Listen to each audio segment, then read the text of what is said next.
Il y a clairement en tout cas un vocable qui est clairement militaire et qui est clairement guerrier, on va dire, mais ça c'est pas la première fois. Enfin, je veux dire, Emmanuel Macron habille une sorte de vide de la pensée par un habillage de, oui, militaire. Même pendant le Covid, il disait nous sommes en guerre.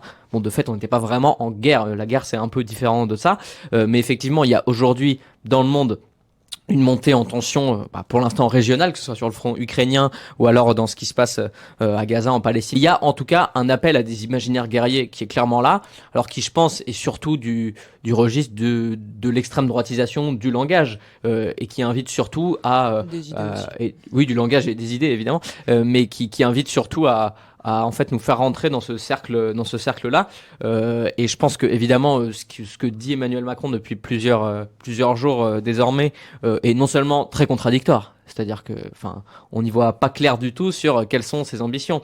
Un coup, il nous dit qu'il faut sur la question de l'envoi militaire qu'il faut laisser une ambiguïté, puis ensuite il dit non, il n'y a pas d'ambiguïté, on va pas envoyer, mais finalement si.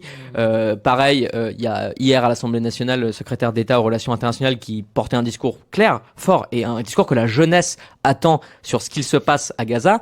Et je sais pas, c'était une semaine avant, Monsieur Séjourné qui allait tranquillement rencontrer, serrer la main au criminel de guerre qui est Benjamin Netanyahou. Donc il y a clairement un confusionnisme ambiant sur ces questions-là et qui alimente aussi un vocabulaire guerrier et même quand il s'agit, encore une fois, on en revient au corps des femmes en fait, c'est-à-dire de réarmement démographique, c'est-à-dire en fait le corps des femmes est une arme donc.